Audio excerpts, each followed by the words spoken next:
Namaku Dika. Aku tidak pernah mencintainya, tapi aku menikahinya. Karena janji yang bukan kubuat. Lalu dia bilang ada rahasia yang bisa membunuhku jika aku tahu. Tapi kenapa aku justru merasa aku yang membunuhnya perlahan? Apa sebenarnya yang disembunyikan Sari dariku? Namaku Dika. Seumur hidup, aku tidak pernah membayangkan bahwa takdir bisa ditentukan dari janji yang tak pernah kubuat. Apalagi kusetujui. Hari itu, di ruang tamu kecil rumah kami yang penuh kenangan, hidupku berubah hanya karena beberapa kalimat. Dari mulut ayahku, kalimat yang membuat detak jantungku berhenti sesaat. Dik, suara ayah berat, tapi matanya tak bisa menatapku lama. Ayah dan ibu sudah lama menyimpan ini. Dulu, ketika kita diambang kehancuran, ada satu keluarga yang menyelamatkan kita. Keluarga Pak Pranoto. Kau ingat? Dulu kita pernah tinggal di rumah kecil dekat kebun karet itu. Aku mengangguk. Saat itu aku masih duduk di bangku sekolah dasar. Kami sekeluarga pindah ke desa kecil di pinggiran kota karena utang menjerat dan rumah lama sudah dijual. Aku ingat malam-malam tanpa listrik, makan dengan nasi dan garam, serta wajah ibu yang selalu terlihat cemas saat menanak air di dapur. Waktu itu, hanya keluarga Pranoto yang mengulurkan tangan. Mereka tak hanya menampung kita, tapi juga menyekolahkanmu, dan waktu itu ayah pernah bilang sesuatu pada Pak Pranoto. Lanjut ayah, kali ini suaranya lebih pelan. Kalau kamu sudah besar nanti, kamu akan menikah dengan anaknya. Sebagai tanda terima kasih. Aku nyaris tertawa, tapi suara itu tak keluar. Justru mataku terasa panas. Maaf ya, tapi ini serius, tanyaku. Mencoba meredam guncangan yang mulai menggerogoti dadaku. Menikah, karena janji, itu bukan hal kecil. Ibu, yang duduk di samping ayah, menggenggam tanganku. Lembut, tapi terasa seperti rantai yang mulai melilit pergelangan. Kami tak memaksa, nak. Tapi ini janji kehormatan keluarga. Dan Pak Pranoto, dia sudah tak sehat. Satu-satunya harapannya adalah melihat anaknya, Sari, menikah dengan orang yang dipercaya. Sari, aku bahkan nyaris lupa wajahnya. Terakhir kali bertemu ia masih anak-anak yang suka bermain lompat tali di halaman belakang. Rambutnya dikepang dua, dan ia selalu membawa boneka usang bernama Lala. Kini, aku diminta menikah dengannya. Aku berdiri. Ruang tamu itu tiba-tiba jadi terlalu sempit untuk bernapas. Kenapa semua ini baru diceritakan sekarang? Setelah hidupku sudah punya rencana sendiri? Aku baru lulus ya, aku ingin kerja dulu. Bangun karierku. Masa depanku. Kami tahu, Dik, sahut ibu pelan. Tapi ini bukan tentang memilih siapa. Ini tentang membayar utang yang lebih besar dari uang. Ini tentang harga diri. Harga diri? Apa harga diriku sudah tidak ada dalam hitungan mereka? Aku tak bicara apa-apa lagi malam itu. Aku masuk kamar, menutup pintu, dan duduk di ujung ranjang, seperti anak kecil yang baru dihukum. Di luar jendela, angin malam membawa aroma tanah basah mengingatkanku pada hari-hari hujan saat kami pertama kali menumpang di rumah keluarga Pranoto. Saat ayah memungut kayu bakar, dan ibu memasak seadanya di dapur mereka, aku tahu, hidup kami bisa saja hancur jika bukan karena bantuan mereka. Tapi apakah hidupku harus terus berada dalam bayang-bayang rasa terima kasih yang tak pernah aku buat? 2 hari kemudian, aku dipaksa ikut dalam perjalanan yang tidak pernah kuinginkan. Kita hanya akan bersilaturahmi, kata ayah saat kami memasuki wilayah perbukitan. Belum ada kata sah, kalau kamu tidak setuju. Tapi aku tahu, itu hanya spusa besi. Dalam hatinya, ayah sudah menetapkan takdirku sejak belasan tahun lalu. Mobil tua kami berhenti di depan rumah besar, bercat abu-abu yang tampak suram namun megah. Aroma kenangan menyeruak begitu aku melangkah keluar. Pintu terbuka. Seorang perempuan muda berdiri di sana, mengenakan gamis sederhana warna biru langit. Rambutnya ditata rapi, senyum tipis menghiasi wajahnya. Tapi mataku tertuju pada alat bantu berjalan yang ia pegang di kedua tangan. Itukah Sari, Mas Dika? Suaranya lembut, agak ragu, tapi penuh percaya diri. Aku mengangguk. Bingung harus menjawab apa. Aku ingin bertanya, apa yang terjadi padamu? Tapi bibirku terkunci. Masuk yuk, Bapak sudah nunggu. Ujarnya sambil berbalik perlahan. Pelan, namun penuh keteguhan. Tak ada rasa kasihan yang tampak di wajahnya. Bahkan, saat ia berusaha berjalan lurus dengan bantuan alat itu. Ruang tamu keluarga Pranoto masih terasa hangat. Pak Pranoto sudah tua dan kurus. Duduk di kursi roda. Saat melihatku, ia menitikkan air mata. Ia menggenggam tanganku seperti memegang harta karun. Terima kasih Dika, kau sudah menepati janji ayahmu. Aku tak sanggup menjawab, rasanya seperti dihukum karena kesalahan orang lain. Aku melirik ke arah Sari.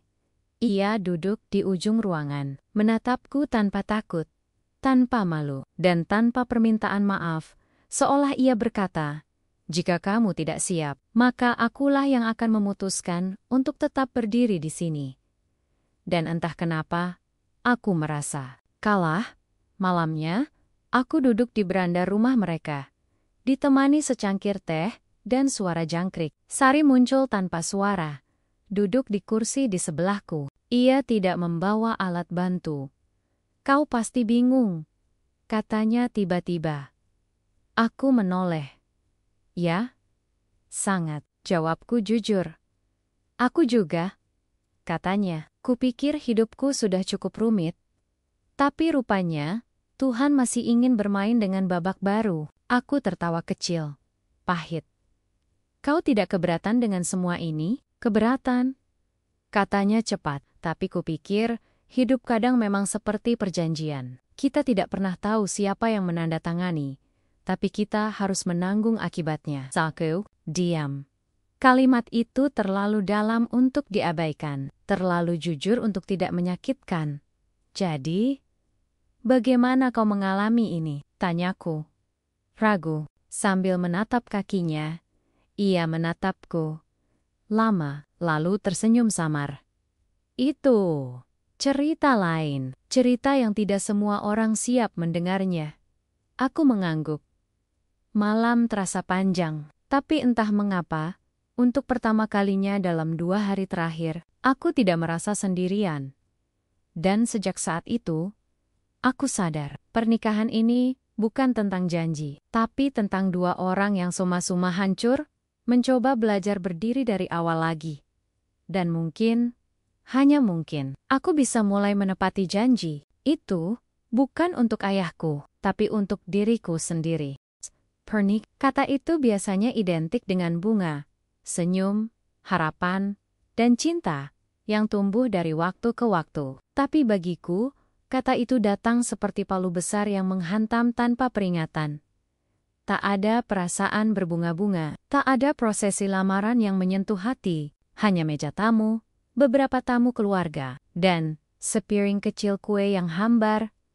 Pernikahan kami berlangsung seminggu setelah kunjungan ke rumah Sari.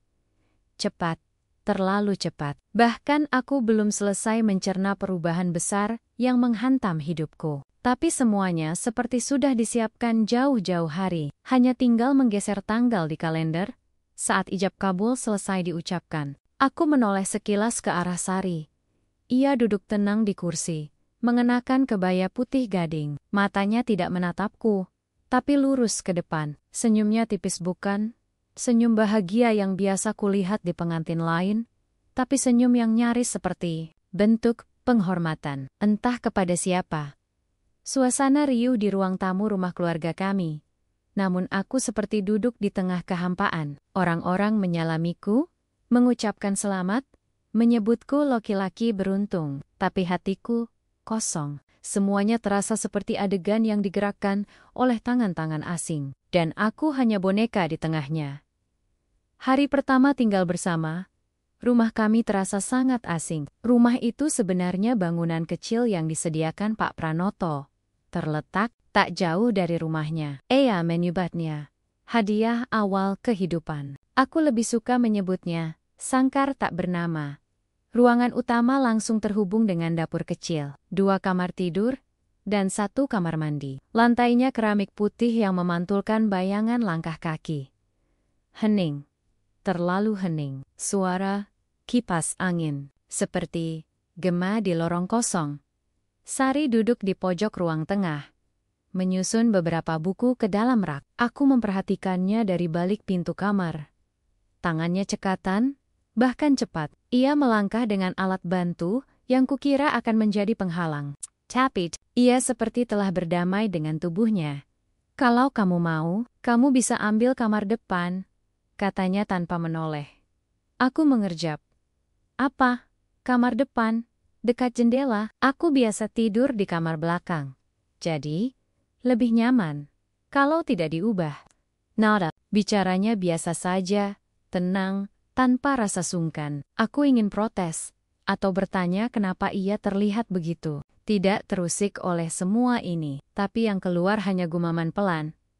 Iya, baik. Malam pertama kami sebagai pasangan suami istri, bukan tentang pelukan atau ucapan manis. Aku duduk di kursi kayu dekat jendela, sementara Sari entah apa yang ia lakukan di kamar belakang. Aku tidak mengejarnya. Aku bahkan tidak tahu harus memulai dari mana.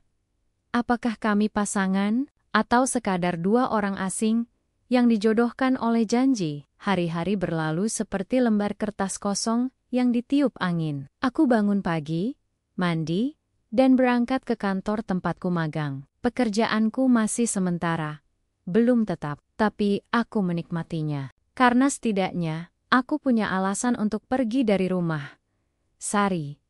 Dia seperti bayangan yang muncul hanya saat aku pulang. Ia memasak, menyapu, bahkan sempat memperbaiki selang air yang bocor di belakang dapur. Aku melihatnya menarik pipa dengan tangan sendiri, lalu menyambungnya dengan selotip khusus. Kukira ia akan membutuhkan bantuanku. Ternyata tidak. Suatu sore, saat aku pulang lebih cepat karena proyek desain dihentikan sementara, aku mendapati suara tawa dari dalam rumah. Tawa yang tidak kukenal. Begitu pintu terbuka, aku melihat Sari duduk bersama dua anak kecil tetangga. Sebelah sambil menunjukkan mereka cara membuat origami burung. "Kak Sari, pintar banget!" seru si anak kecil, tertawa. "Burungnya bisa berdiri?" Aku berdiri terpaku di ambang pintu. Mereka belum sadar aku pulang. Dan entah kenapa, melihat tawa itu membuat dadaku terasa sesak. Setelah anak-anak itu pulang, aku duduk di ruang tengah. Pura-pura membaca berkas kerja, tapi benakku tidak bisa diam. "Anak-anak itu sering ke sini?" tanyaku, tanpa menatapnya langsung. Kadang-kadang, ibunya kerja di warung dekat jalan utama. Kalau sore, mereka mampir. Aku suka ngajarin mereka bikin kertas lipat. Dulu, waktu di panti rehabilitasi, aku juga sering begitu. "Panti rehabilitasi?" Aku menoleh. "Maksudmu? Kamu pernah dirawat?" Sorry, menatapku dengan tatapan yang susah kuterjemahkan. Campuran antara keraguan dan keberanian. "Iya, selama 2 tahun. Jawabnya pelan. Aku tak berani bertanya lebih jauh. Tapi sejak saat itu, pikiranku mulai dipenuhi pertanyaan yang tak punya. Apa yang terjadi pada Sari? Apa yang membuatnya harus direhabilitasi? Kenapa tubuhnya tak lagi seperti dulu? Apa sebenarnya yang ia sembunyikan? Seminggu kemudian, sebuah insiden kecil membuka celah dari tembok yang selama ini ia bangun. Saat sedang membersihkan kamar mandi, aku mendengar bunyi benda jatuh keras dari dapur. Bergegas, aku mendapati Sari terduduk di lantai. Tangannya memegang lengan kiri, yang tampak memar. Alat bantunya tergeletak tak jauh. "Kamu kenapa?" Ia tersenyum-senyum itu lagi. Senyum seolah semuanya baik-baik saja padahal tidak. Hanya, terpleset. "Aku bisa sendiri." "Bisa sendiri gimana?" "Kamu jatuh." Aku membantunya berdiri. Tanganku menggenggam sikunya, tapi ia menepis pelan. Bukan karena marah, lebih seperti tidak ingin dilihat lemah. "Terima kasih. Tapi aku tidak apa-apa," katanya. "Kamu selalu bilang begitu. Tapi nyatanya kamu berdarah, Sari. Kamu terluka." Ia terdiam. Lalu, untuk pertama kalinya sejak pernikahan itu terjadi, ia menatapku lama. Matanya tidak lagi datar. Ada sesuatu di sana lelah, terluka, dan juga kecewa. kamu pikir aku tidak bisa mengurus diriku hanya karena aku berjalan dengan alat bantu? Aku tercekat. Bukan begitu maksudku, tapi itulah yang kamu pikirkan kan? Sejak hari pertama kita menikah, kamu hanya melihatku dari kaki ini. Seolah seluruh diriku diukur dari bagaimana aku berjalan. Aku ingin membantah, tapi tak satu pun kata keluar. Karena sebagian dari yang ia katakan benar. Aku memang terjebak dalam prasangka. Aku tidak minta dinikahi. Aku juga tidak minta dikasihani. Tapi kalau kita sudah berada di kapal yang sama, setidaknya anggap aku manusia, bukan beban. Ia lalu berjalan perlahan ke kamar, meninggalkanku di dapur yang kini terasa dingin seperti malam tanpa bulan. Malam itu, aku tak bisa tidur. Kata-katanya bergema di kepalaku.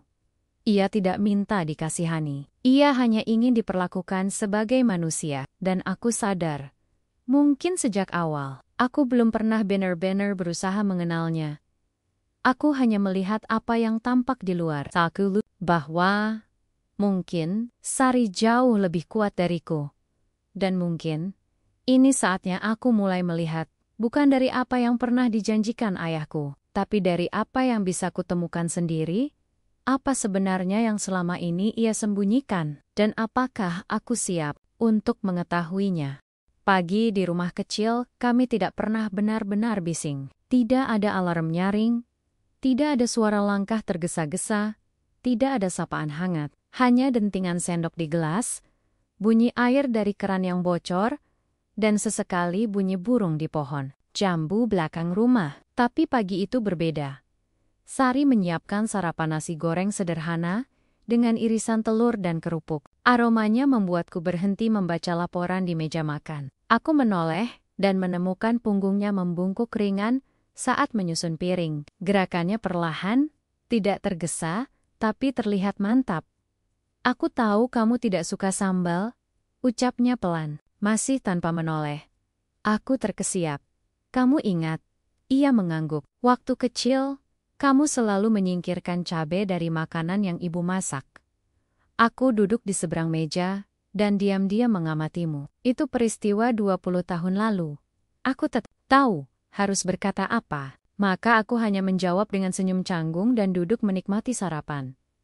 Aku nggak bisa masak sehebat ibuku, katanya, tapi semoga cukup enak untuk bikin kamu nggak nyesel pulang ke rumah. Enak, jawabku cepat. Lebih dari cukup. Kata-kata itu keluar begitu saja, tanpa kupikirkan. Tapi untuk pertama kalinya sejak menikah, aku benar-benar melihat senyum di wajahnya. Senyum hangat yang jujur, bukan yang dipaksakan untuk menyembunyikan luka. Hari-hari berikutnya berjalan lebih ringan. Entah karena aku mulai membuka mata, atau karena Sari mulai menurunkan bentengnya. Ia tidak lagi sekadar menjadi sosok asing di rumah. Ia mulai menjadi bagian dari rutinitasku. Kadang saat aku pulang kerja, aku menemukan meja penuh kertas warna dan buku gambar. Ia duduk di sana, melipat kertas menjadi burung, kupu-kupu, atau bunga. Terkadang anak-anak tetangga datang, duduk di lantai sambil tertawa. Suara mereka memenuhi ruang yang selama ini sunyi. Suatu sore, aku duduk di sampingnya. Tanganku iseng mengambil selembar kertas dan mencoba menirunya. Tapi hasilnya justru jadi bola kertas yang kusut. Harusnya kamu ikut lomba melipat kertas, kataku sambil tertawa kecil. Sari tersenyum, lalu meniawab. Waktu di tempat rehabilitasi, aku menghabiskan waktu berbulan-bulan melipat kertas. Katanya, itu bagian dari terapi. Tapi buatku, itu cara bertahan hidup. Aku diam. Itu pertama kalinya ia menyebut kata itu, lagi rehabilitasi. Tapi tidak ada ketegangan dalam suaranya. Hanya kenangan yang kini telah ia terima sebagai bagian dari dirinya. Apa yang kamu lakukan di sana? Tanyaku pelan. Mencoba tidak terdengar seperti menginterogasi. Banyak, jawabnya, sambil melipat kertas menjadi bunga mawar. Menulis, menggambar, belajar bicara lagi, belajar percaya pada diri sendiri, dan belajar memaafkan. Memaafkan siapa? Ia menatapku sebentar. Diri sendiri, aku tak bertanya lebih jauh. Tapi sejak sore itu, aku tahu. bahwa di balik tenangnya Sari, ada badai yang pernah hampir menghancurkannya. Satu malam, saat hujan mengguyur deras, listrik di rumah padam. Lilin kecil kami nyalakan di atas meja. Aku sedang membaca buku, sementara Sari duduk di lantai dengan selimut di pangkuan. "Dika," panggilnya tiba-tiba. Kalau saja waktu itu kamu menolak pernikahan ini, kamu kira hidupmu akan lebih bahagia? Pertanyaannya mengejutkanku. Bukan karena aku tidak pernah memikirkannya, tapi karena ia mengatakannya langsung. Tanpa ragu, aku menatapnya. Wajahnya tidak sedang menantang, tapi jujur ingin tahu. "Awalnya iya," jawabku. "Aku merasa terjebak. Tapi sekarang, aku tidak tahu." Ia tertawa pelan, sedikit getir. Aku juga merasa begitu. Tapi aneh ya, justru setelah menikah, aku merasa mulai hidup lagi. Aku terdiam. "Kamu tahu, sebelum menikah, aku hampir menyerah. Aku pikir, tidak ada satupun orang yang mau melihatku sebagai manusia seutuhnya. Mereka melihat kursi roda, alat bantu jalan, dan langsung menganggapku beban." Aku menelan ludah. "Tapi kamu, walaupun kita tidak mulai dari cinta, setidaknya kamu tidak lari." Aku menarik napas panjang. Mungkin aku tidak lari, tapi aku juga belum benar-benar hadir. "Aye, tapi kamu sedang belajar, kan?" Aku menoleh. "Belajar apa?" "Belajar jadi suami, belajar jadi teman, belajar jadi manusia yang bisa melihat bukan cuma dengan mata, tapi juga dengan hati." Kata-katanya menghantamku lebih keras dari hujan di luar sana. Aku tak menjawab apa-apa malam itu. Tapi aku tahu, mulai detik itu, aku harus berubah. Bukan karena rasa bersalah, bukan karena janji ayah, tapi karena aku ingin karena ia layak mendapatkannya. Beberapa hari kemudian, aku pulang lebih awal, dan membawa satu kejutan kecil seikat bunga matahari. Bukan karena ulang tahun atau hari spesial, tapi hanya karena aku ingin membuatnya tersenyum lagi seperti saat sarapan minggu lalu. Saat aku masuk rumah, tidak ada suara, tidak ada aroma masakan, tidak ada suara anak-anak, hanya hening yang menelusup ke pori-pori. Aku memanggil namanya, tapi tak ada jawaban. Aku menuju kamar belakang. Pintu sedikit terbuka. Di dalam, Sari terduduk di lantai, menangis sambil menggenggam buku tua berisi tulisan tangan. Wajahnya tertunduk, tubuhnya gemetar. Aku mendekat perlahan. "Sari," ia mendongak, matanya merah. "Maaf, aku tak membiarkannya menyelesaikan kalimat. Aku duduk di sampingnya, tanpa bertanya, tanpa menghakimi. Perlahan, tanganku menyentuh punggungnya. "Kalau kamu belum siap cerita, nggak apa-apa. Aku di sini." Ia menarik napas dalam. "Ini yang aku tulis waktu masih di panti. Semua kenangan, trauma, kebencian yang kupendam bertahun-tahun. Semua tertulis di sini." Aku mengangguk. "Kamu mau aku membacanya?" Ia menatapku, lalu menggeleng. "Belum. Tapi nanti. Mungkin aku siap." Aku menaruh bunga matahari di atas mejanya. "Nggak harus buru-buru. Tapi kapanpun kamu siap, aku akan tetap di sini." Malam itu, kami makan malam berdua, dalam diam. Tapi kali ini, bukan diam karena canggung, melainkan diam yang nyaman. Diam yang perlahan mulai berubah jadi kehadiran. Dan malam itu juga, untuk pertama kalinya, aku tidur tanpa merasa seperti orang asing di rumahku sendiri. Mungkin dinding di antara kami mulai retak, dan retakan itu adalah awal dari jendela baru. Tapi, apakah aku cukup berani untuk melihat apa yang ada di baliknya? Sinar pagi menerobos melalui tirai jendela, menari di lantai ruang makan yang basah oleh embun. Aku duduk dengan secangkir kopi, menatap langit yang baru saja berganti warna dari kelabu menjadi keemasan. Biasanya, pagi seperti ini hanya kulewati dalam keheningan. Tapi sejak beberapa hari terakhir, semuanya perlahan berubah. Sari duduk di seberangku, menyendokkan bubur ke mangkuk dengan pelan. Ia tak banyak bicara pagi ini, tapi matanya tak lagi terlihat menjauh. Justru ada kehangatan yang perlahan menembus. Tembok yang dulu kokoh, Mau kemana hari ini? Tanyaku sambil menyeruput kopi. Ia tersenyum kecil. Ke rumah Bu Rina. Katanya, anaknya butuh bantuan tugas prakarya. Aku janji mau bantu mereka bikin miniatur rumah dari kardus bekas. Sendirian? Tanyaku. Spontan. Ia tertawa pelan. Tenang. Aku nggak bakal tersesat. Rumah Bu Rina cuma 3 rumah dari sini. Aku tertawa kecil juga. Merasa malu sendiri. Entah sejak kapan, aku mulai memperhatikannya begitu detail. Tapi pagi ini, untuk pertama kalinya sejak kami menikah, aku merasa bahwa rumah ini benar-benar terasa seperti rumah sepulang kerja. Sore itu, aku melihat sesuatu yang mengganggu di pelataran rumah. Sari berdiri di depan pagar, menatap 2 orang lelaki paruh baya yang berdiri tak jauh dari pintu rumah. Salah satu dari mereka mengenakan jaket kulit kusam dan topi lusuh. Wajahnya asing, tapi sikapnya kasar. Kau pikir kami nggak tahu kamu tinggal di sini sekarang? Kata pria itu dengan nada tinggi. Kau pikir bisa sembunyi terus? Aku melangkah cepat dan berdiri di antara mereka. Ada masalah, Pak? Lelaki itu menatapku dari ujung kaki hingga kepala. Kamu siapa? Suaminya. Jawabku tegas. Sari menarik tanganku. Mas, masuk aja. Biar aku yang urus. Tapi aku tidak bergerak. Lelaki itu meludah ke tanah. Kita akan kembali, Sari. Jangan pikir luka lama itu bisa ditutup dengan pernikahan atau kebahagiaan. Palsu.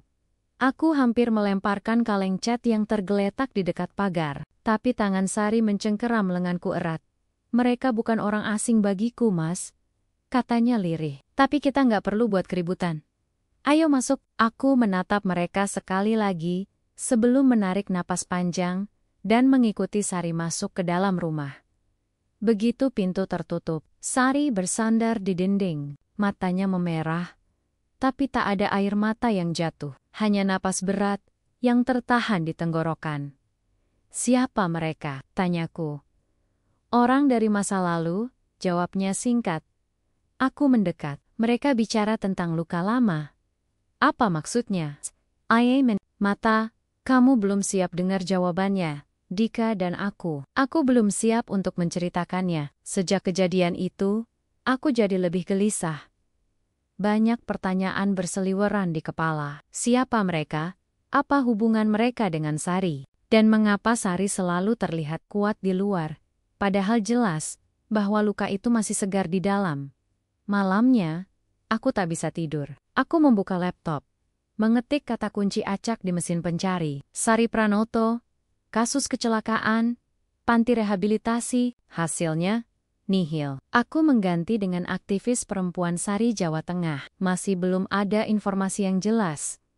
Aku merasa seperti sedang mencari bagian hilang dari puzzle yang tak pernah ku ketahui bentuk utuhnya.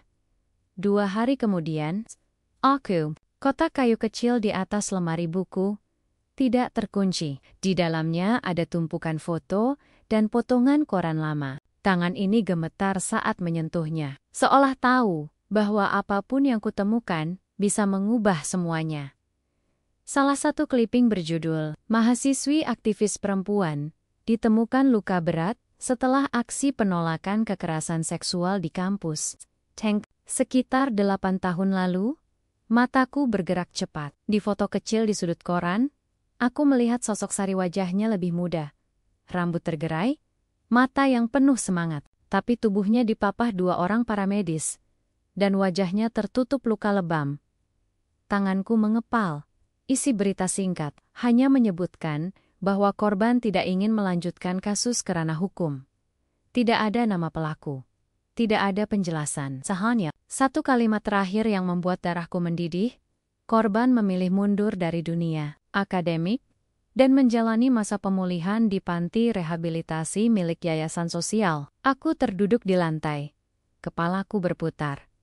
Semua sikap Sari, keengganannya membahas masa lalu, cara dia melindungi dirinya dari belas kasihan. Semuanya mulai masuk akal. Dan untuk pertama kalinya, aku merasa bersalah.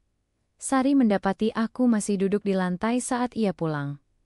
Ia tidak langsung marah, tidak berteriak. Ia hanya memandangi kotak kayu itu.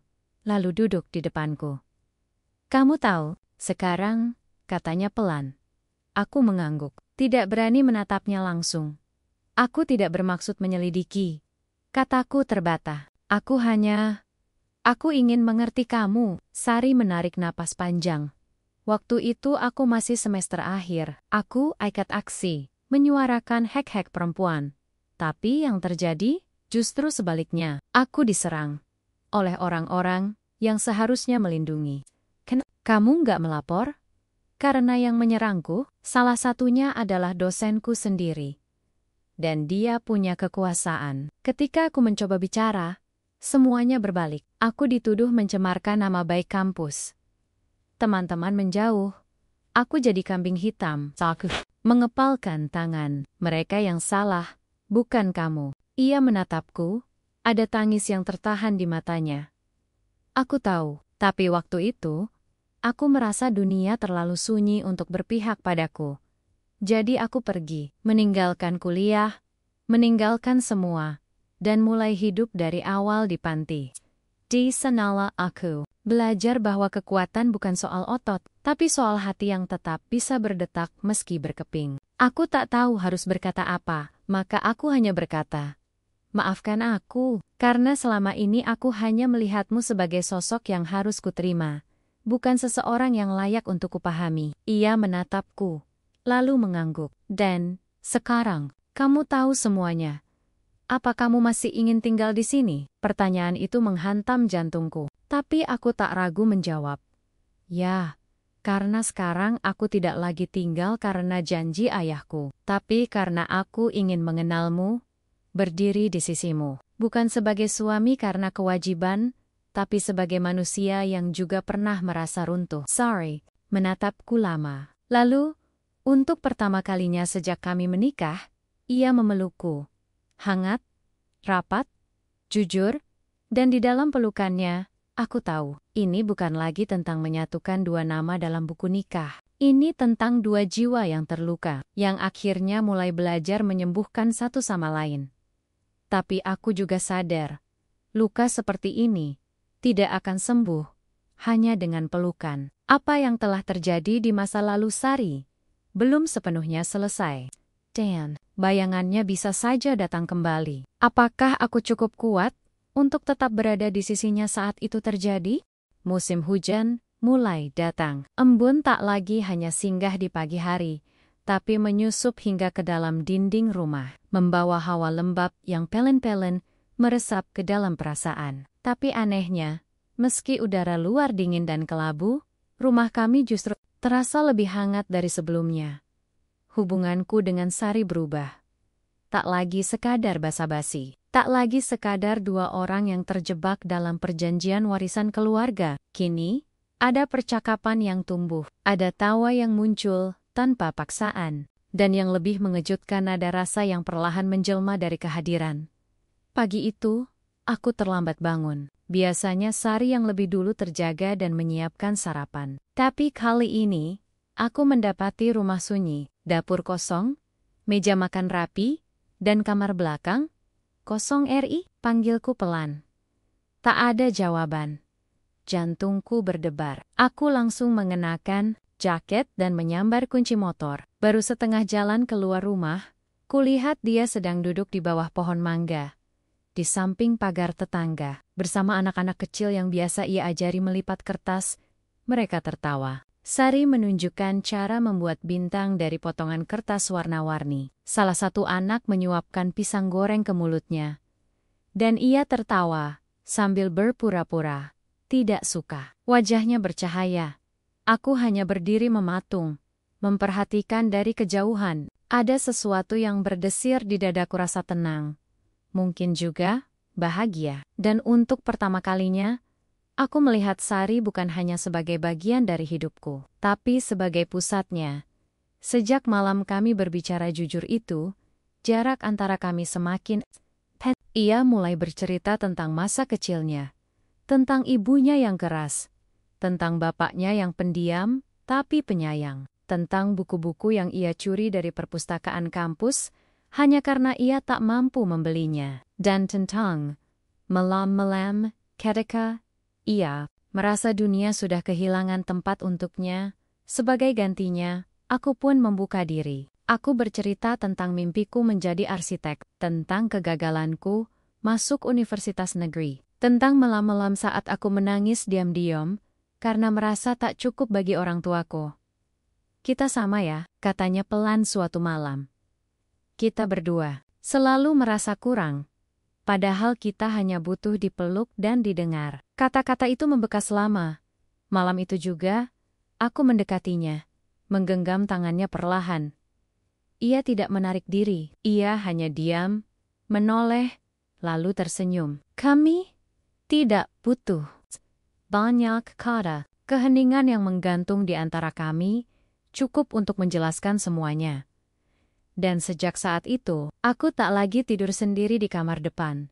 Hubungan kami yang semula canggung kini terasa nyaman, tapi seperti cuaca di musim hujan, kedamaian tidak pernah bertahan lama. Suatu sore, saat aku baru pulang kerja, aku menemukan selembar surat di dalam kotak pos, tanpa nama pengirim, tanpa alamat, hanya sepucuk amplop coklat tua, dengan tulisan tangan miring di bagian depan, untuk Dika, dari seseorang yang mengenal Sari, lebih dari yang kau kira. Jantungku menselos, aku membukanya perlahan. Isinya selembar foto lama, dan satu lembar kertas dengan tulisan tangan.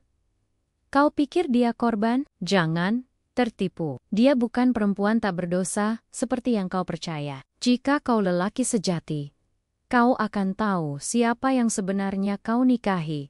Tak ada nama, tak ada penjelasan. Tapi foto itu menunjukkan Sari bersama 3 laki-laki muda di sebuah ruangan yang remang. Mereka semua tertawa. Salah satu laki-laki memegang botol minuman. Foto itu buram, tapi jelas cukup untuk menimbulkan asumsi yang tak mengenakkan. Tanganku gemetar. Isi kepalaku dipenuhi pertanyaan. Apa maksud dari ini? Siapa pengirimnya? Dan, apakah semua yang selama ini ia ceritakan benar adanya? Tapi dalam hati, aku tahu. Aku tahu siapa Sari. Aku tinggal bersamanya. Aku melihat matanya saat ia tertawa. Aku mendengar suaranya saat ia menangis. Aku menyentuh bekas lukanya. Dan aku melihat caranya berdiri meski kakinya goyah, tapi hatinya selalu tegak. Aku meremas foto itu dan membuangnya ke tempat sampah. Aku memilih percaya padanya. Tapi tentu, bukan hanya aku yang menerima surat itu. 2 hari kemudian, Sari terlihat berbeda. Ia lebih pendiam. Sorot matanya redup. Gerakannya kaku. Aku tahu ada sesuatu yang tidak beres. Ada yang aneh? Tanyaku sambil menuangkan teh ke gelasnya. Ia hanya mengangguk pelan. Mereka kembali. Siapa? Orang-orang yang dulu mencoba menjatuhkanku. Mereka tidak suka. Aku berdiri kembali. Kenapa mereka harus peduli sekarang? Karena aku bukan lagi perempuan diam yang mereka kira akan hancur selamanya. Aku menikah. Aku hidup kembali. Dan itu mengganggu mereka. Aku tak tahan lagi. Sari, siapa mereka sebenarnya? Kenapa mereka mengirimkan surat? Kenapa kamu terus membiarkan mereka menghantui hidupmu? Ia menatapku tajam. Tapi di balik ketajaman itu, ada ketakutan yang nyaris menyayat. Mereka bukan hanya pelaku, katanya pelan. Mereka punya kuasa. Salah satunya sudah jadi pejabat, yang satu jadi pengusaha besar, dan yang satu lagi, dia masih ada di kota ini. Aku terdiam. Mereka pikir, aku akan tetap diam. Tapi aku tidak akan diam lagi, Mas. Kalau mereka pikir menikah akan membuatku jinak, mereka salah. Kata-katanya mengguncangku. Ada kekuatan dalam suara itu, tapi juga bahaya yang mulai terasa mengintai. Dan untuk pertama kalinya, aku merasa bahwa bahaya yang sebenarnya belum datang dari masa lalu. Ia sedang berjalan perlahan menuju kami. Malam itu, sebelum tidur, aku duduk di sampingnya, memegang tangannya. Kalau kamu ingin melawan mereka, aku akan berdiri di sampingmu. Ia menoleh, menatapku lekat-lekat. Dan kalau aku gagal, berarti kita gagal bersama. Ia tersenyum, lalu memejamkan mata. Tapi aku tahu, Malam itu ia tidak benar-benar tidur. Dan aku juga tidak. Karena mulai malam itu, rumah kami bukan hanya tempat berlindung, tapi medan perang. Dan aku harus bersiap, bukan hanya sebagai suami, tapi sebagai pelindung bagi perempuan yang telah mengajarkanku apa arti hidup sesungguhnya. Tapi pertanyaannya kini bukan lagi tentang bagaimana kami akan bertahan. Pertanyaannya adalah, seberapa jauh mereka akan melangkah untuk menghancurkan hidup yang sedang kami bangun? Aku percaya, setiap orang memiliki masa lalu, tapi tidak semua masa lalu punya taring. Tidak semuanya kembali untuk menggigit, tapi milik Sari. Tidak hanya menggigit, ia datang seperti binatang buas lapar yang tak puas dengan sekadar luka lama. Ia datang untuk menghancurkan. Dan aku mulai merasakannya. 3 hari setelah surat tanpa nama itu tiba, aku mendapat panggilan dari tempat kerjaku. Aku pikir ini hanya rapat proyek biasa, tapi saat aku masuk ke ruang kepala bagian, ekspresinya kaku. Tangannya menepuk meja pelan, lalu menunjuk kursi di depannya. Dika, kamu kenal nama Sari Pranoto bukan? Aku langsung merinding. Itu istri saya. Ia menatapku dalam. Saya harus tanya ini secara langsung, karena saya dapat laporan. Ada orang dari luar perusahaan yang menyebarkan informasi soal latar belakang keluargamu. Nama Sari muncul dalam berkas yang kami terima kemarin. Napas terasa sesak. Apa maksudnya, Pak? Dia dituduh pernah terlibat kasus penyebaran hoaks di kampus. Beberapa tahun lalu, nama dosen yang disebut dalam artikel itu adalah adik dari salah satu pemilik saham proyek kita. Aku terdiam, mataku berkunang.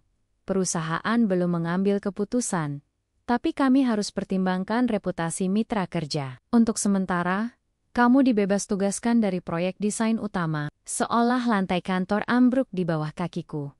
Aku pulang dengan kepala penuh kabut. Langit mendung, tapi tak hujan. Rumah sepi. Sari duduk di meja makan, membuka buku tua yang biasa ia pakai untuk mencatat ide. Saat aku masuk, ia menoleh, seolah tahu ada sesuatu yang salah. Mereka datang ke kantor. Kataku datar. Ia diam. Mereka bilang, kamu pernah menyebarkan hoaks bahwa kamu mencemarkan nama dosen yang katanya tak bersalah. Dan orang itu punya saudara di perusahaan tempat aku kerja. Aku meletakkan tas dengan kasar. Napasku berat, amarah, kecewa, bingung semua, berkumpul di dalam dada, dan menuntut dilepaskan. Tolong Sari, aku butuh kebenaran. Bukan potongan cerita, bukan serpihan luka. Aku butuh semuanya. Sekarang. Sari menatapku, lama. Dan akhirnya, ia berdiri, berjalan pelan ke arah rak buku. Dari sana, ia mengambil satu map putih. Ia duduk kembali, membuka map itu, dan menyerahkannya kepadaku. Di dalamnya, dokumen pengaduan, surat dari lembaga advokasi perempuan, dan salinan hasil visum. Tanganku bergetar saat membacanya. Waktu itu aku dipanggil ke ruangan dosen. Ia mengajak bicara soal nilai. Tapi begitu pintu tertutup, ia mengunci pintu dan mulai mendekat. Aku teriak, tapi tak ada yang dengar. Aku melawan dan berhasil kabur. Suara Sari tenang, tapi matanya basah. Aku lapor ke pihak kampus, tapi mereka menutup mata. Dosen itu terkenal, anak orang, berpengaruh. Tak ada yang mau mendengar ceritaku. Justru, aku yang disudutkan. Dibilang membuat-buat cerita karena nilai jelek. Aku menahan napas. Membaca surat dari organisasi bantuan hukum. Mereka menyarankan Sari tak melanjutkan laporan karena tak ada bukti kuat. Padahal hasil visum menunjukkan luka memar di bagian tangan. Tapi tidak cukup untuk menyeret pelaku ke meja hijau. Lalu, tanyaku pelan. Aku keluar dari kampus. Pindah ke kota lain. Dan, mulai dari nol. Kupikir, menikah akan membawaku pada bab baru. Tapi rupanya, mereka masih mengawasiku. Mataku memanas. Rasanya ingin berteriak. Ingin mengutuk semua nama yang tertera di lembaran itu. Satu dari mereka, yang paling berkuasa, sekarang mencalonkan diri jadi pejabat publik. Dan aku adalah ancaman. Aku menutup map itu. Seluruh tubuhku gemetar. Lalu, apa yang akan kamu lakukan? Ia menatapku dalam. Aku mau melawan. Tapi kali ini bukan sendiri. Aku mau cerita ini sampai keluar. Aku mau nama-nama itu muncul. Dan aku tahu, ini akan berbahaya. Bukan hanya buatku, tapi buat kita. Aku berjalan ke arahnya. Berdiri di depannya, lalu perlahan memegang bahunya. Kalau kamu maju, aku ikut bersamamu. Aku tidak peduli kehilangan pekerjaan, proyek, bahkan nama baik kalau harga dari semua itu adalah keadilan yang selama ini kamu dambakan. Air mata tumpah di matanya. Tapi bukan air mata takut, itu air mata keberanian. Hari-hari berikutnya, rumah kami berubah menjadi pusat pertempuran kecil. Wartawan lokal mulai mendatangi, karena salah satu lembaga advokasi yang pernah membantu Sari, mulai membagikan kisahnya secara anonim di media. Lalu akun-akun media sosial mulai memuat ulang cerita itu. Tak sedikit yang mencibir, menyebut ini drama perempuan gagal, tapi tak sedikit pula yang mendukung. Pesan demi pesan masuk ke surel dan ponsel. Banyak perempuan yang mengaku punya pengalaman serupa. Banyak yang belum pernah bersuara. Banyak yang diam karena takut seperti Sari dulu. Aku tidak sendiri, katanya padaku suatu malam. Aku pikir aku sendirian, tapi ternyata aku hanya satu dari banyak luka yang disembunyikan negara ini. Suatu pagi, saat sedang sarapan, suara keras terdengar dari luar rumah. Aku keluar dan mendapati kaca jendela bagian depan pecah. Sebuah batu besar tergeletak di lantai. Di atasnya, secari kertas bertuliskan, "Hentikan, atau kamu akan melihat lebih dari ini." Sari berlari keluar, memelukku dari belakang. "Kita lapor polisi," kataku cepat. Ia mengangguk, tapi wajahnya pucat. "Mereka tahu di mana aku tinggal." "Berarti mereka tahu tentang kamu juga." "Biarkan mereka tahu. Aku tidak takut." Malamnya, aku tak bisa tidur. Kupandangi wajah Sari yang tertidur di sampingku. Matanya sembab, karena terlalu lama menangis. Tapi juga karena kelelahan menghadapi dunia yang tak adil. Aku menyentuh pipinya, menyingkirkan rambut yang menutupi sebagian wajahnya. "Aku akan lindungi kamu, Ri," bisikku. Bukan janji manis, tapi sumpah yang lahir dari hati yang penuh luka sama seperti dirinya. Karena sekarang aku sadar, mencintai seseorang bukan berarti melupakan masa lalunya, tapi berdiri bersamanya saat masa lalu itu datang menagih balas, dan kami sudah terlalu jauh melangkah untuk mundur. Tapi, apakah cinta cukup untuk menghadapi sistem yang korup, kekuasaan yang licik, dan bayang-bayang yang tak kenal lelah menguntit hidup kami? Hidup kami berubah sejak malam jendela rumah itu pecah, sejak batu itu mendarat di ruang tamu kami, sejak secari kertas mengancam kami dalam diam. Sejak itu, rumah tak lagi terasa seperti tempat pulang. Ia berubah menjadi medan waspada, di mana kami harus memeriksa pintu 2 kali sebelum tidur, dan mencatat nomor asing yang masuk ke ponsel. Kami tahu, ini belum seberapa, tapi yang membuatnya menakutkan bukan ancamannya, melainkan niat mereka bahwa mereka bisa dan mau melakukan apapun untuk menutup mulut seorang perempuan yang dulu pernah disakiti, dan sekarang suaminya juga ikut terseret. Pagi itu, aku kembali dipanggil ke kantor. Kali ini bukan oleh kepala bagian, tapi langsung oleh pimpinan proyek. "Dika, kita harus bicara sebagai sesama lelaki," katanya. Mencoba terdengar ramah, padahal wajahnya sudah menunjukkan sikap lain. Aku duduk, menahan napas. "Kamu tahu, proyek yang kamu kerjakan ini bernilai besar, tapi ada tekanan dari investor," katanya. "Salah satu nama yang dikaitkan dalam pemberitaan istrimu adalah pemilik saham terbesar kita." Aku mendadak lemas. Secara pribadi, aku percaya kamu orang baik, tapi perusahaan ini harus jaga reputasi. Kita nggak bisa jalan bareng sama orang yang sedang dalam sorotan negatif. Apalagi soal tuduhan. Seperti itu, aku menggertakkan gigi. Negatif? Yang dilakukan Sari adalah mencari keadilan. Daya korban. Dan dia nggak pernah minta apapun selain didengarkan. Ia menghela napas. Dika, kadang dunia ini nggak adil buat orang jujur. Kamu bisa pilih, tetap pegang proyek, atau keluar dari sorotan, pilih satu. Aku menatapnya tajam. Kamu bilang dunia ini nggak adil. Justru karena itu aku berdiri di sisinya. Kalau pekerjaan ini harus jadi harga untuk aku tetap waras sebagai manusia, aku lepaskan. Ia memicingkan mata. Yakin, aku lebih baik kehilangan gaji daripada kehilangan harga diriku sendiri. Aku bangkit, menahan getar di dada, dan berjalan keluar kantor tanpa menoleh lagi. Aku pulang dengan kepala panas, tapi yang mengejutkan, sesampainya di rumah, suasananya justru tenang. Sari sedang duduk di ruang tamu, berbicara dengan dua perempuan yang tak kukenal berpakaian rapi, membawa tas selempang penuh berkas. Mas, kenalin, ini Mbak Arin dan Mbak Nindi, dari Lembaga Pendamping Korban Kekerasan. Aku mengangguk pada mereka, masih berusaha menyesuaikan napas.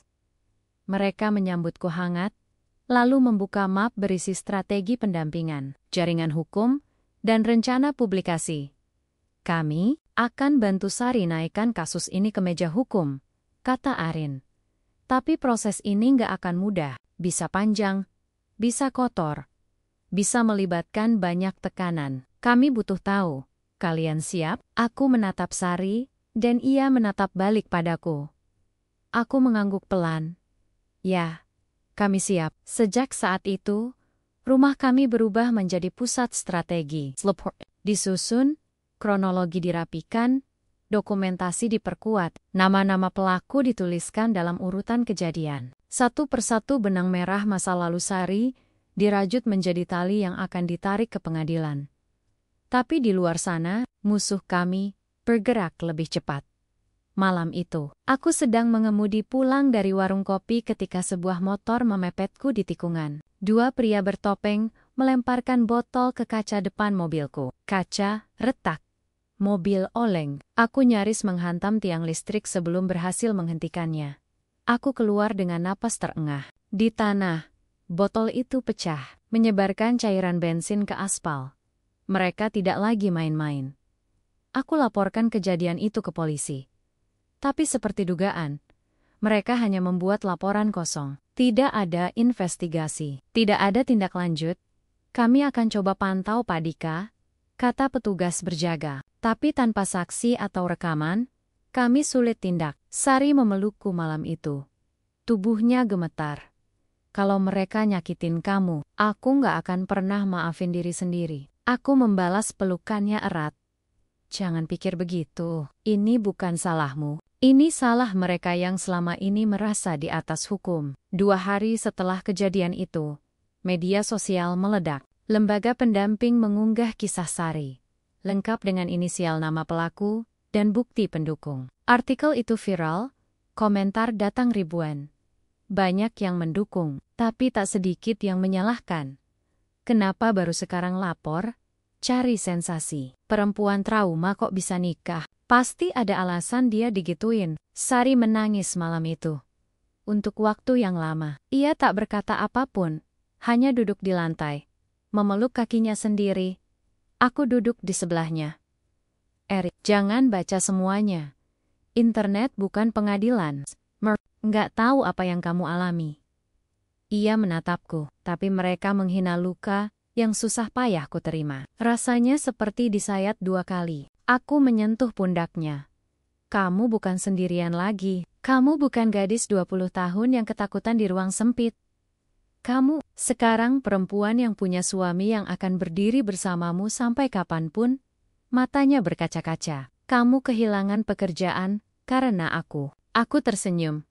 Aku kehilangan pekerjaan, tapi aku menemukan hidup. Beberapa hari kemudian, kami mendapat kabar dari lembaga hukum. Satu dari pelaku yang kini menjabat sebagai pejabat daerah akan dipanggil sebagai saksi dalam kasus kekerasan.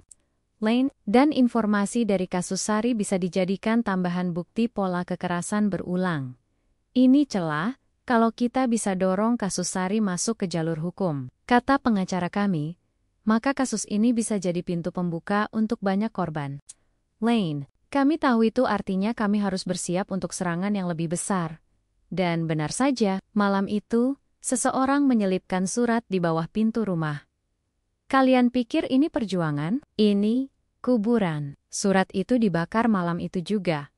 Kami tidak akan berhenti. Malam semakin larut. Sari tertidur di kursi, kelelahan setelah wawancara dengan media. Wajahnya damai, tapi di balik kedamaian itu, aku tahu ada peperangan yang masih membara. Aku menatapnya, lalu menatap langit di luar jendela. Hujan turun perlahan, dan aku sadar perjuangan kami belum selesai. Tapi satu hal pasti, aku mencintainya. Bukan karena ia sempurna, tapi karena ia rusak, berani, dan tetap memilih untuk bertahan, dan aku akan bertarung bersamanya sampai dunia percaya bahwa perempuan yang mereka remehkan ini adalah kebenaran yang tak bisa dibungkam.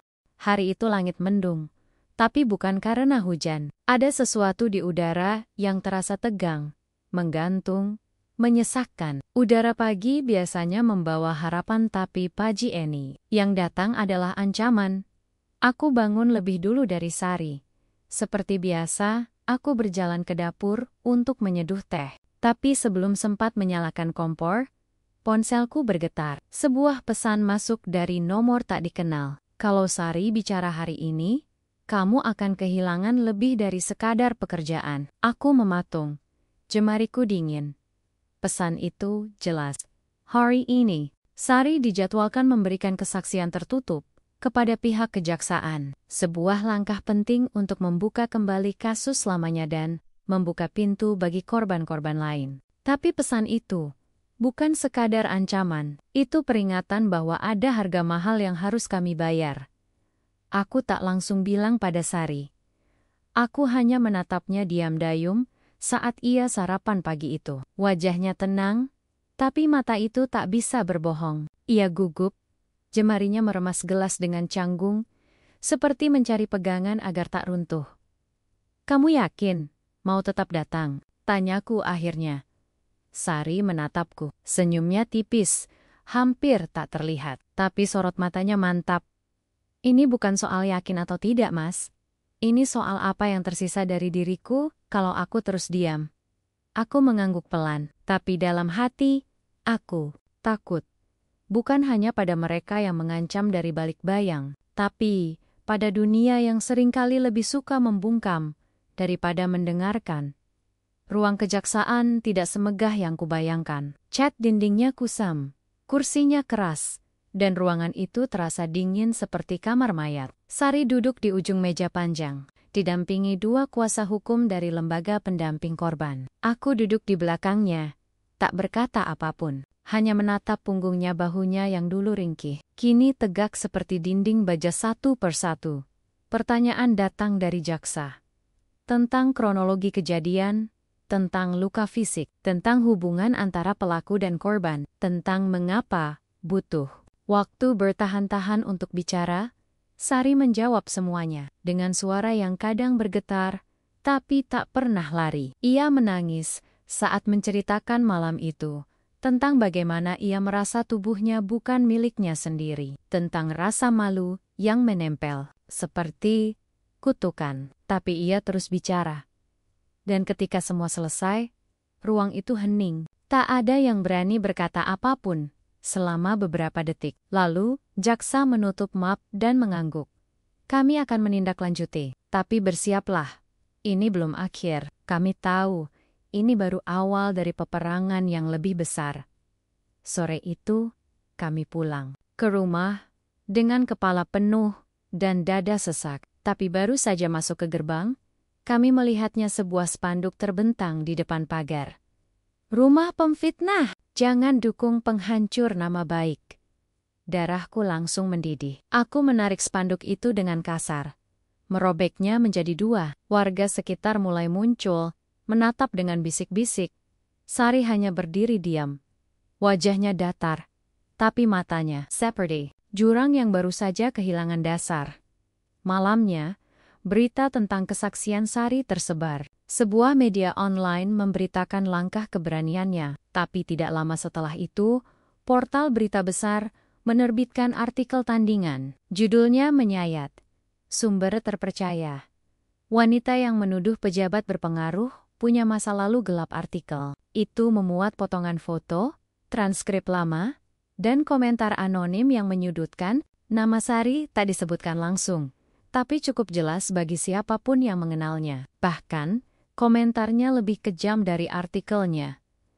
Dasar cari panggung, udah nikah enak, masih aja bawa luka lama. Perempuan kayak gini yang bikin nama baik korban beneran rusak. Sari menatap layar ponsel untuk waktu yang lama. Lalu perlahan, ia menaruhnya di meja, menunduk, dan berkata pelan, "Jadi begini rasanya ditelanjangi dunia." Aku memeluknya, tapi pelukanku terasa sia-sia. Ia terlalu dingin malam itu.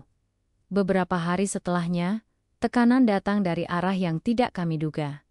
Keluarga, ayahku datang pagi-pagi, mukanya tegang. Tanpa banyak basi-basi, ia langsung bicara saat Sari masuk ke ruang tamu membawa teh. "Sudah, cukup Ri, kamu sudah bicara. Sudah sampaikan keluh kesahmu. Tapi sekarang, pikirkan juga masa depan Dika." Sari membeku. "Ayah," kataku pelan. "Dika, kamu tahu sendiri, nama baik keluarga kita juga berwibawa dalam pemberitaan itu." Orang kampung mulai bertanya-tanya, bahkan pamanmu di kelurahan ditegur. "Apa kamu nggak mikir?" Aku berdiri. "Ayah, aku mencintai dia. Aku bukan anak kecil yang bisa disuruh diam hanya karena tetangga tak nyaman. Apa yang dia perjuangkan bukan cuma buat dia, tapi buat banyak orang. Tapi kamu bisa kehilangan segalanya. Kalau harga dari mempertahankan keadilan adalah kehilangan segalanya, maka aku rela kehilangan semuanya." Sari menatapku, terkejut, matanya memerah. Tapi, kali ini, bukan karena takut, melainkan karena lega. Tengah malam, saat kota sunyi, kami duduk berdua di teras belakang. Hanya suara jangkrik, dan sesekali lolongan anjing dari kejauhan. "Aku tahu, aku bukan istri ideal," katanya pelan. "Aku datang padamu dengan luka, dengan masa lalu yang kelam. Aku tak punya warisan, tak punya nama baik. Tapi kalau kamu ingin pergi, aku bisa mengerti." Aku menoleh padanya. "Kamu tidak perlu jadi sempurna untuk dicintai, Sari. Kamu hanya perlu jadi nyata. Dan kamu adalah perempuan paling nyata yang pernah kutemui." Ia tersenyum. Air matanya jatuh pelan, membasahi tangannya sendiri. Keesokan paginya, kami mendapat kabar dari tim hukum. Salah satu pelaku telah ditetapkan sebagai tersangka dalam kasus lain. Kesaksian Sari akan digunakan sebagai pendukung pola kekerasan berulang. Kami tahu, ini belum kemenangan, tapi ini adalah satu langkah besar. Dan langkah itu tak mungkin terjadi tanpa keberanian perempuan yang selama ini dicap lemah. Tapi ketika malam kembali turun, sebuah mobil hitam berhenti di depan rumah kami. Seseorang turun berdiri lama di gerbang. Pria itu mengenakan jas mahal, berdasi. Di belakangnya, seorang sopir menunggu. Ia menatap rumah kami, menatapku, lalu tersenyum miring. Ia tidak berkata apa-apa, hanya menyelipkan sebuah amplop ke pagar, dan kembali ke mobil. Dalam amplop itu, hanya ada satu kalimat. "Jika kamu tak tahu cara berhenti, maka kami yang akan memberhentikanmu." Dan malam itu, aku sadar, peperangan ini belum selesai, justru baru dimulai. Sejak malam itu, sejak pria berjas hitam datang menyelipkan ancaman ke pagar rumah kami, aku tidak pernah tidur dengan benar. Bahkan saat mataku terpejam, telingaku tetap siaga. Setiap bunyi kecil dari luar jendela membuatku terbangun. Setiap bayangan di tembok membuatku mencengkeram bahu Sari, memastikan dia masih ada di sisiku. Tapi anehnya, Sari justru terlihat lebih tenang dari sebelumnya. Pagi-pagi ia tetap menyeduh teh seperti biasa, menyapu teras, mengelap kaca jendela yang pecah, dan belum sempat kami ganti. Ia tersenyum pada anak-anak tetangga yang lewat. Bahkan, sempat mengirimkan kue bolu ke Ibu RT yang sebelumnya torang-torangan menyindir kami di grup pesan warga. Apa kamu nggak takut lagi? Tanyaku suatu pagi, saat ia sedang menyiram tanaman. Ia menoleh, tersenyum pelan. Takut itu tetap ada, Mas. Tapi sekarang aku tahu. Rasa takut hanya punya kekuatan kalau kita terus menunduk. Begitu kita menatapnya. Ia mengecil. Aku diam. Kata-katanya sederhana, tapi menghantam ke dalam. Sari, yang dulu hanya kulihat sebagai perempuan dengan masa lalu, kini menjadi perempuan dengan masa depan. Masa depan yang ia perjuangkan sendiri. Dan sekarang, aku mulai menyadari bahwa bukan dia yang beruntung memilikiku. Akulah yang beruntung memilikinya. Dukungan tak datang dalam ledakan. Ia datang seperti hujan yang turun perlahan, tits demi tits, namun meresap dan menghidupkan. Setelah berita pengesahan status tersangka pada salah satu pelaku, artikel-artikel pendukung mulai bermunculan. Beberapa media independen menulis ulang cerita Sari, influencer, dan aktivis, mulai mengunggah cuitan dan video tentang keberaniannya. Tagar dengan namanya menjadi tren. Dan yang paling mengejutkan, sebuah program televisi malam mengangkat topik korban yang berani bicara. Aku dan Sari menonton tayangan itu dari rumah. Wajahnya tak muncul di layar, tapi kisahnya diceritakan kembali dengan narasi yang adil dan empati. Perempuan ini, meski diancam dan dihina, tetap memilih untuk berdiri. Dan dalam keputusannya, ia memberi suara bagi ratusan korban lain yang selama ini diam. Sari menangis saat mendengarnya. Tapi kali ini, tangisnya bukan karena sakit. Tangis itu seperti pelepasan seolah beban yang selama ini ia pikul sendiri. Kini, mulai dibagi oleh dunia. Beberapa hari kemudian, kami menerima undangan wawancara eksklusif dari media nasional. Tawaran itu bukan sekadar sorotan, itu adalah panggung. Panggung untuk bicara langsung, dengan wajah terbuka, tentang semua luka yang selama ini coba dikubur dunia. Sari terdiam lama, membaca undangan itu. Aku tahu apa yang ia pikirkan. Sekali wajahnya muncul, maka tidak ada jalan mundur. Nama, wajah, kisah, bahkan tempat tinggal kami akan jadi konsumsi publik. Aku takut ini akan membahayakanmu. Mas, katanya pelan. Aku menatap matanya. Sudah, sejauh ini kita berjalan, Eri. Kalau kamu siap, aku akan duduk di sampingmu.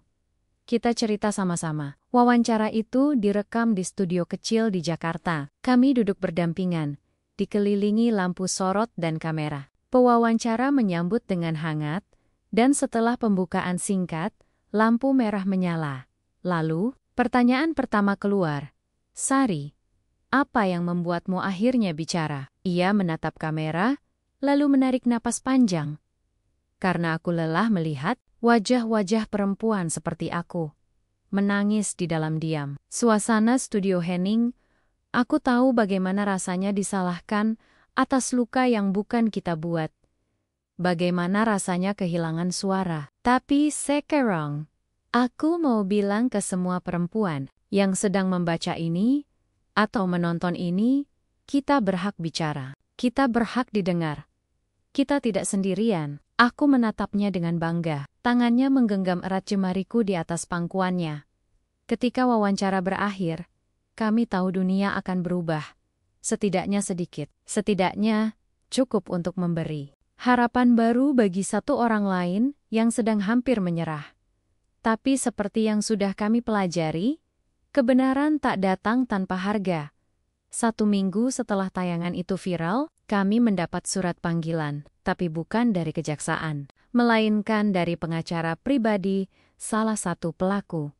Isinya, somasi. Mereka menuduh Sari mencemarkan nama baik, menyebarkan fitnah, dan mengganggu ketenangan rumah tangga tokoh masyarakat berprestasi. Mereka meminta kami meminta maaf secara terbuka, atau bersiap menghadapi tuntutan balik. Sari gemetar saat membaca surat itu. Tapi kali ini, ia tak menangis. Aku muak, mereka menyerang dengan hukum yang dibengkokkan. Tapi kalau mereka pikir aku akan tunduk, mereka tidak kenal siapa aku sekarang. Kami kembali menemui tim hukum. Somasi dibalas dengan sanggahan resmi. Dan dukungan publik kembali membludak. Hashtag, kami bersama Sari menjadi tren di berbagai platform. Petisi online muncul, ditandatangani ribuan orang.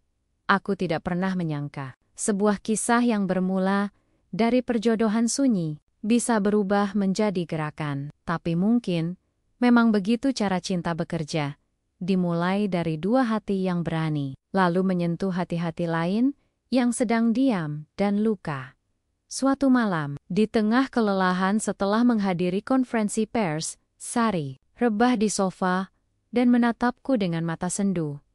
Mas, ya, kalau waktu bisa diulang, apa kamu masih mau menikah denganku? Dengan semua luka, aib, dan bahaya yang ikut bersamaku, aku menatapnya lama. Lalu aku tersenyum. Kalau waktu bisa diulang, aku akan lebih cepat bilang iya. Ia tertawa kecil. Air matanya jatuh. Tapi kali ini bukan karena terluka, melainkan karena dicintai. Besok, kami akan menghadiri sidang perdana. Sidang yang akan menentukan apakah kisah Sari layak dibawa ke pengadilan. Kami tahu, jalan di depan masih panjang. Penuh jebakan, tekanan, bahkan bahaya. Tapi sekarang, kami punya sesuatu yang dulu tak pernah kami miliki. Keberanian. Dan suara yang tak bisa dibungkam lagi, karena dalam dunia yang penuh kebohongan dan kekuasaan buta, keberanian satu orang bisa jadi cahaya bagi 1000 lainnya. Dan keberanian Sari kini adalah cahaya untuk banyak orang. Tapi masih ada satu pertanyaan yang menggantung di benakku malam itu. Apakah cahaya kecil ini cukup kuat untuk mengalahkan kegelapan yang selama ini dibiarkan tumbuh oleh sistem? Aku masih ingat hari ketika semuanya dimulai. Hari ketika ayah memanggilku ke ruang tamu dan bicara tentang sebuah janji, tentang keluarga, utang budi, dan pernikahan yang bukan lahir dari cinta tapi dari kewajiban. Saat itu, aku berpikir hidupku sedang dirampas. Aku merasa seperti pion di papan catur milik masa lalu yang tak bisa kupilih. Tapi hari ini, aku berdiri di tepi jalan pengadilan, menggenggam tangan Sari erat-erat, dan untuk pertama kalinya, aku bersyukur pernah menjadi pion karena dari langkah kecil itulah aku menemukan alasan untuk mencintai hidupku sepenuhnya. Ruang sidang tidak besar, tapi kursi pengunjung terisi aktivis, jurnalis, rekan lembaga pendamping korban, dan beberapa mahasiswa hukum yang datang membawa catatan kecil di tangan mereka. Kamera televisi tidak diizinkan masuk, tapi banyak media online siap dengan perekam suara. Sementara itu, di sisi kanan ruangan, duduklah pria itu. Wajahnya bersih. Setelan jasnya mahal. Ia bahkan tersenyum kecil saat Sari masuk bersama kuasa hukum. Seolah-olah ia yakin pertunjukan hari ini hanyalah formalitas. Bahwa uang dan nama besarnya akan mengubur lagi kisah yang sempat mengapung ke permukaan. Tapi kali ini, Sari datang bukan untuk diam. Ia datang untuk bicara. Hakim membuka sidang dengan suara tegas. Saksi-saksi dipanggil. Beberapa dari mereka adalah mantan mahasiswa kampus tempat Sari dulu kuliah. Satu persatu bersaksi bahwa mereka pernah mendengar cerita serupa, bahwa pelaku kerap menggunakan posisinya untuk mendekati mahasiswa perempuan, memanfaatkan kuasa untuk membuat mereka tak berdaya. Lalu tiba giliran Sari. Saat ia berdiri, seisi ruangan mendadak hening. Ia berjalan pelan ke podium, menggenggam salib kecil di kalungnya bukan karena agama, tapi karena kenangan akan seseorang yang dulu pernah memberinya kekuatan.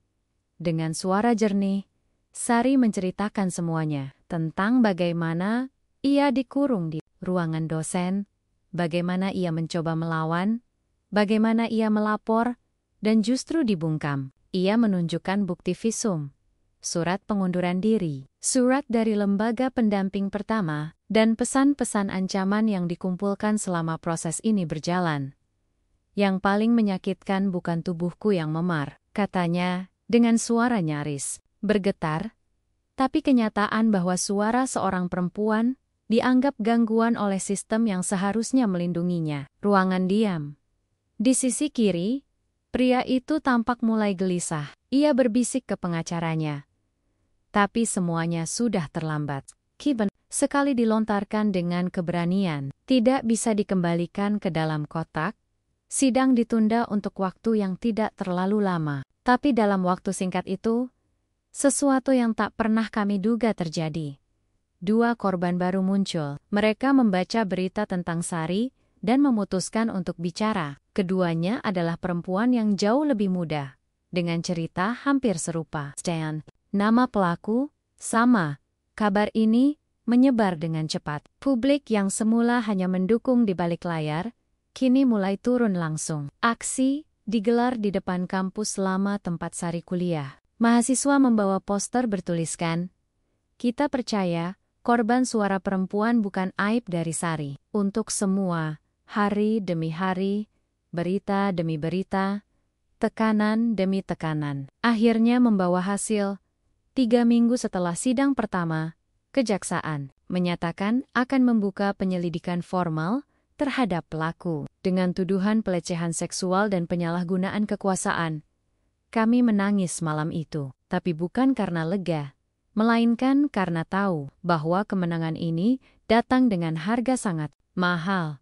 Sejak itu, hidup kami tidak langsung membaik. Rumah tetap jadi tempat yang kadang sepi, kadang gaduh. Komentar jahat di internet masih muncul, tapi kami mulai terbiasa dengan dunia yang tak sepenuhnya berpihak. Karena sekarang, kami punya sesuatu yang lebih penting dari penerimaan orang lain.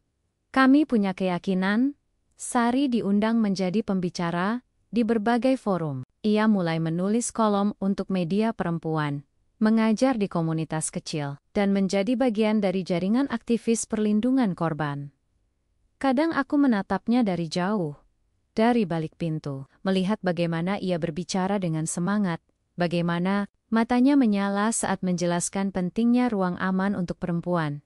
Dan aku tahu, cinta yang dulu lahir dari keterpaksaan, kini tumbuh menjadi keberanian bersama. Suatu malam, setelah menghadiri diskusi kampus, kami pulang naik motor, membelah jalanan sepi yang hanya diterangi lampu jalan pucat. Di tengah perjalanan, ia bersandar di punggungku, lalu berbisik, "Terima kasih, sudah tidak pergi." Aku mengerem pelan, meminggirkan motor, lalu menoleh. Dan terima kasih, karena tidak pernah membiarkanku melarikan diri dari siapa diriku sebenarnya. Ia tersenyum. Aku menggenggam tangannya. "Dingin, tapi mantap RI," bisikku. "Kalau semua ini harus kita ulang dari awal, dari pernikahan yang tak kita minta, dari luka yang belum sembuh, dari dunia yang tetap kejam, aku tetap mau menjalaninya bersama kamu." Ia mencium keningku pelan.